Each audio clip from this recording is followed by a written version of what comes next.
What if being the smart kid was just your way of surviving what no one else could see? Did you ever feel like you were too aware for your own good? Like you noticed everything? Too much? Maybe no one ever told you this, but that wasn't just intelligence. That was sensitivity dressed up in straight A's. That was survival disguised as giftedness. Because the truth is, being the smart kid was never really about IQ. It was about needing to read the room before the room read you. It was about understanding more than a child should and carrying things no child ever asked for.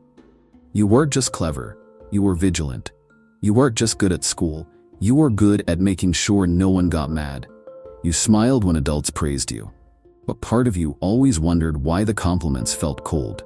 Why being impressive still felt so invisible. And maybe that's the part that no one tells you. That being the smart kid is often a lonely kind of grief.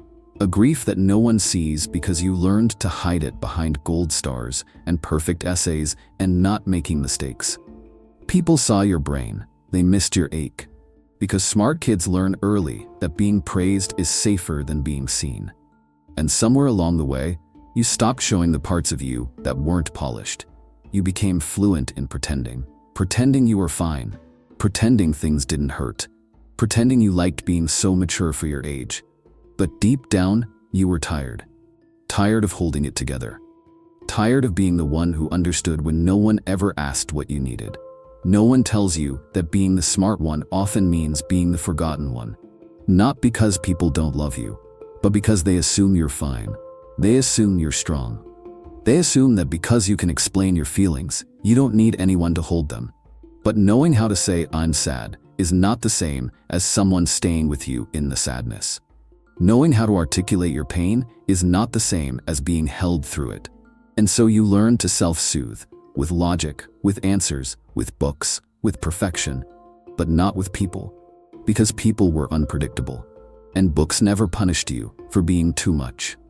You learned to love solitude not because you didn't want connection, but because solitude didn't ask you to shrink.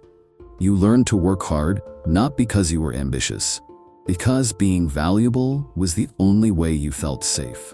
And now, you're tired. You're tired in a way that isn't physical. Tired in your bones, tired in your spirit, because performing intelligence is not the same as being known. Because understanding everything is not the same as feeling everything with someone.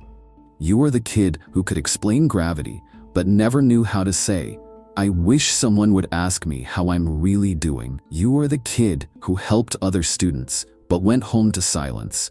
You are the kid who adults bragged about, but rarely hugged. And now, you don't know how to ask for help without feeling like a failure. Because being smart taught you that needing people meant you were slipping. And here's the quiet truth that no one teaches you. Being the smart kid often means becoming the isolated adult. Because no one taught you how to not be the strong one. No one taught you how to show mess without shame. No one taught you that intelligence without intimacy can feel like a hollow crown. You can be impressive and still feel deeply unseen. You can be the top of your class and still ache for someone to just sit beside you in silence, to not fix you, to not praise you, to not expect from you, but just to be with you. That's the thing about emotional neglect. It doesn't always look like violence. Sometimes it looks like clapping for your grades instead of noticing your quiet tears. Sometimes it looks like parents who are proud but never present. Sometimes it looks like being the kid who never needed anything because you stopped asking, because you knew no one was really listening. And so you grew up in the space between achievement and abandonment, always doing, always performing, always hoping someone might see beneath the armor. But armor is heavy, even when it shines. And now, even your brilliance feels like a burden. You second-guess compliments. You flinch at vulnerability. You overthink texts. You replay conversations. You intellectualize feelings instead of feeling them. Because that's what smart kids do. They overfunction. They overanalyze. They survive by thinking, not by trusting. And when someone finally offers love, you don't know how to receive it. Not because you don't want to, but because a part of you still believes you have to earn it. That's the echo of childhood, whispering, You're only safe if you're useful. You're only loved if you're impressive. You're only enough if you never ask for too much. But you were never too much. You were just misunderstood. You were not built for applause. You were built for connection. And no amount of praise will ever replace being held. Even now, maybe you're still trying to prove something. To your parents, to teachers, to a world that saw your light, but not your longing. But hear this, you don't have to be the strong one to be worthy. You don't have to explain your feelings to deserve care. You don't have to always understand to finally be understood. Sometimes, healing doesn't look like answers. Sometimes, it looks like letting someone see your confusion. Sometimes, it looks like saying, I don't know what I feel, but I want someone to sit with me anyway. And if you never heard this as a child, let it land now. You don't have to perform to be loved. You don't have to shine to be seen. You don't have to carry it alone just because you can. The smart kid in you is still waiting for someone to say, hey, you don't have to keep it all together here. I've got you. And maybe today, you get to be that person for yourself. Or maybe not. Maybe you're still learning how. That's okay too. Just breathe. And let this truth soften inside you. You were never broken. You were just too awake in a world that asked you to sleep. Too feeling in a world that asked you to numb. Too wise in a world that mistook wisdom for wit. But you're not alone anymore. Not here. Not now. If this resonated, you're not alone. Let me know what part felt real to you. And maybe that's the part no one ever taught you. How to be held without having to prove why you deserved it. Because so much of your early life was built around the expectation that you'd figure it out. That you'd be the one to lead, to fix, to get it right. Even when you were still so small inside. You became the answer when all you needed was a question. You became the solution when all you wanted was a safe space to fall apart. And in doing so, you buried the part of you that just wanted to be a kid. Not exceptional, not ahead, not emotionally insightful or articulate or well-behaved. Just a kid. A child who didn't have to translate every silence in the room. Who didn't have to pick up on every adult's tension and make it disappear. Who didn't have to overperform in order to feel like they mattered. But you couldn't afford that innocence, so you gave it up. And in return, you got applause. You got the label. Gifted. You were praised for how much you knew, but rarely asked how much it cost to carry that knowledge. Because here's the truth. Every smart kid was once a lonely child in disguise. And loneliness doesn't always look like isolation. Sometimes it looks like being surrounded by people who love the version of you that doesn't need anything. And so you learn to disappear while staying visible. To be loud in achievement and silent in your pain. To be known but not felt. And this is where the fracture begins, the quiet split between your mind and your heart.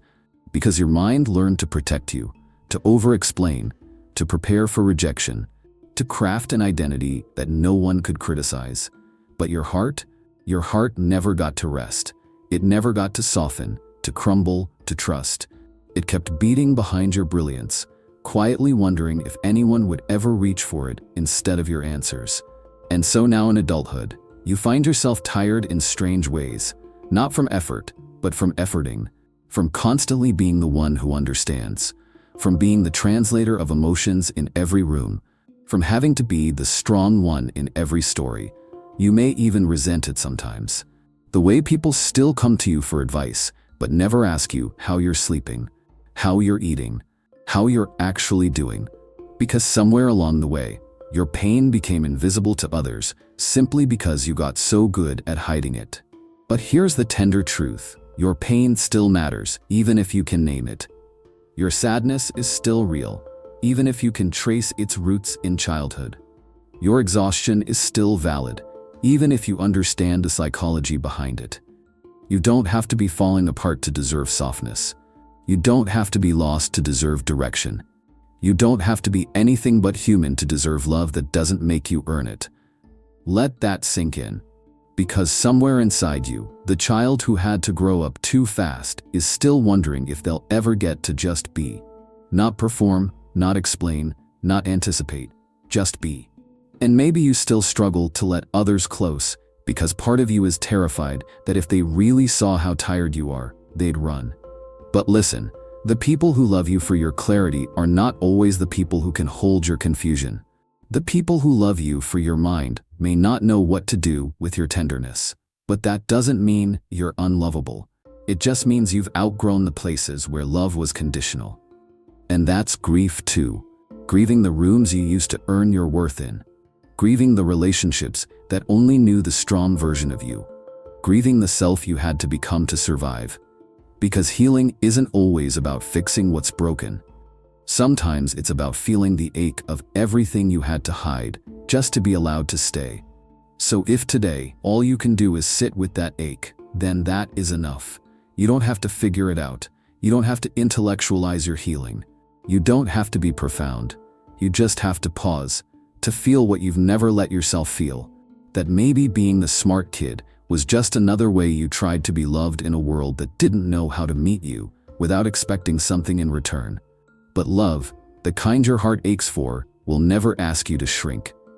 Will never ask you to entertain. Will never ask you to wear brilliance like armor. It will sit beside your silence. It will stay when you have no answers. It will whisper, you don't need to be useful right now. You just need to be here. And maybe today, that whisper is enough. You don't need to go back and rewrite your story. You just need to hold it. To look at the younger version of you. The one who tried so hard to be perfect. So hard to be useful. So hard to be worthy. And whisper, you didn't have to do all that for love. Love was never supposed to be a transaction. Maybe you still catch yourself over-explaining in conversations. Maybe you still feel guilty when you rest. Maybe you still flinch when someone tells you they're proud of you. Because part of you doesn't trust it. Because praise never felt like presents. But I want you to know this. You were never hard to love. You were just surrounded by people who didn't know how to love someone they couldn't use. And now, you're learning a different way. A slower way. A softer way. Where you get to pause instead of prove. Where you get to exist instead of excel. Where you get to feel safe. Not because you've earned it, but because you are. You are safe now. You don't have to anticipate anymore. You don't have to explain anymore. You don't have to hide your ache in metaphors anymore. The world may never give you back the childhood you had to abandon. But you can give it to yourself now, in moments.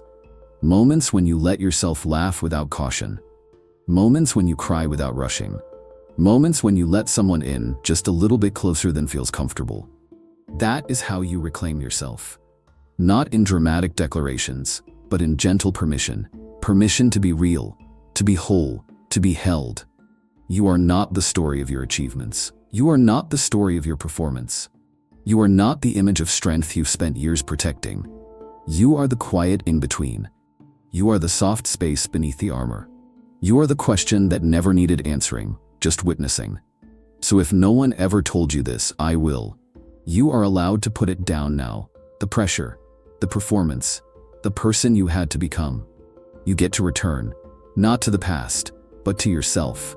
And when you do, when you finally sit with the part of you that always felt alone, you might hear them whisper back, I've been waiting for you.